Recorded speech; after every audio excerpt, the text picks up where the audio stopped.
전액 장학생으로 대학을 마치고 미국에서 대학원까지 졸업한 지인의 딸이 한국의 공기업에 취직했다. 첫 해 1억이 넘는 연봉을 받았고 정년까지 일할 수 있는 직장이어서 주위에 부러움을 샀다. 그런데 취직한 지 얼마 되지 않아 직장에서 부당한 대우와 동료들에게 따돌림까지 당했고 스트레스를 이기지 못해 그만두었다. 직장 생활이 다 그렇지. 힘들어도 견뎌야지. 요즘 취직하기가 얼마나 힘든데 신의 직장을 바보처럼 그만두었다. 주변 사람들이 이런 말을 하면 바보처럼 웃기만 하는 딸을 보는 부모의 심정이 찹찹하다고 하소연하는데 어떻게 위로해야 할지 몰랐다. 인기를 얻었던 한국 드라마 미생처럼 직장 생활을 비교적 잘 다룬 드라마도 비현실적이긴 마찬가지이다. 꿈의 직장이든 신의 직장이든 직장은 낭만적이지 않다. 터프하다. 그래서 월급을 주는 것이 아닌가 생각한다. 조금 심하게 말해 월급마저 주지 않으면 힘들어서 남아있을 사람이 없기 때문이 아닐까. 예수님은 세상에서 계시는 동안 불꽃 같은 열심으로 하나님이 맡기신 일을 하셨다. 인간의 탐욕으로 더럽혀진 성전을 거룩해 하신 후 당신이 누군데 그런 일을 하는가 물어온 유대인에게 대답하셨다.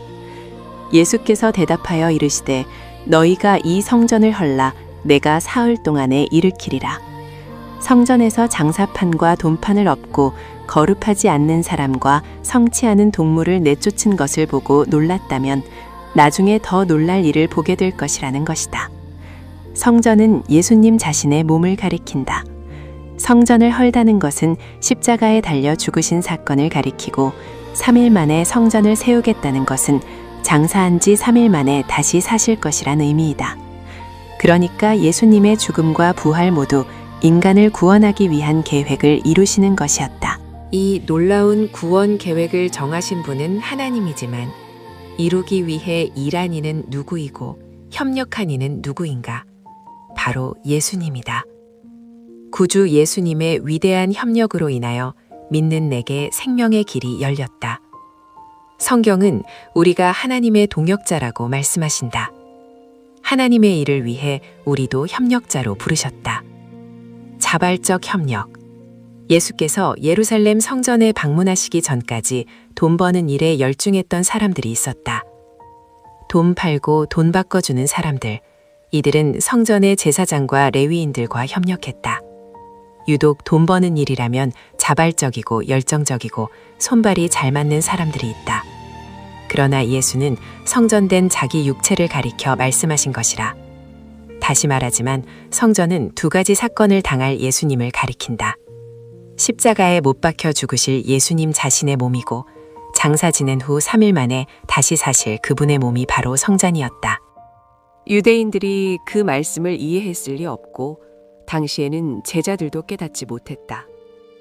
중요한 것은 누가 얼마나 이해하고 깨달았는가가 아니다. 하나님의 아들이신 예수께서 하나님의 구원 계획에 따라 사람들에 의해 죽임당할 것인데 자발적으로 협력하실 것이라는 것이다. 자발과 혼동하기 쉬운 말이 기분 내키는 대로이다.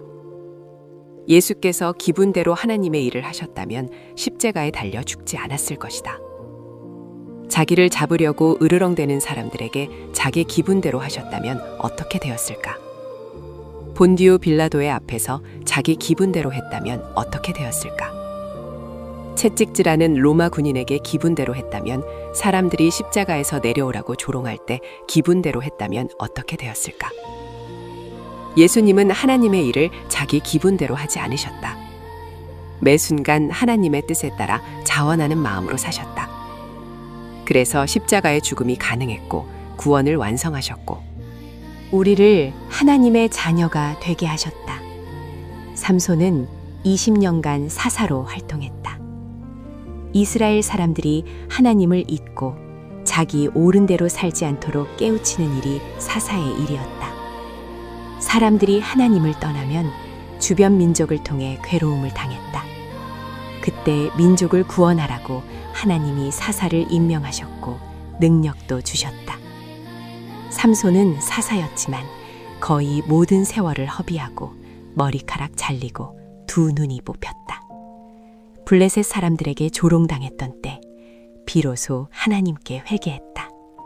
삼손이 여호와께 부르짖어 이르되 주 여호와여 구하옵나니 나를 생각하옵소서.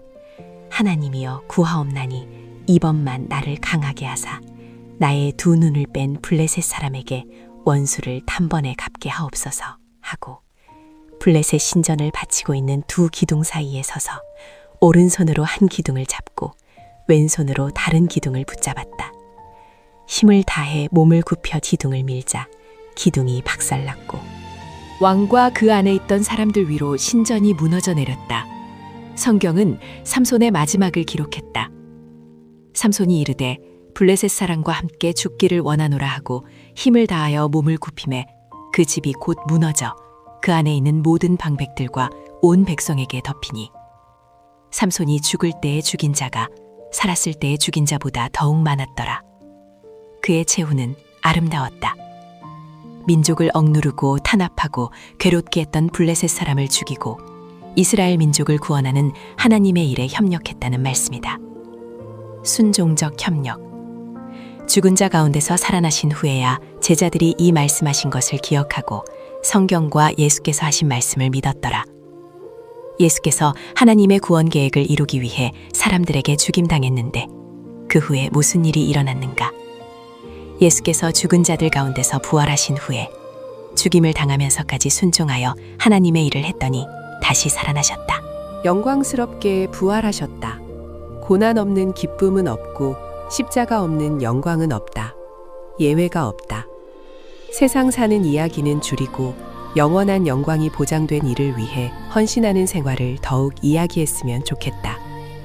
고생을 해도 영광이 있는 고생이고 낮아져도 하나님이 높이시는 겸손이고 손해를 보아도 상급이 있는 헌신을 말하는 것이다. 하나님께서 당신을 부르신다. 그분의 일에 협력자가 되라고 말이다.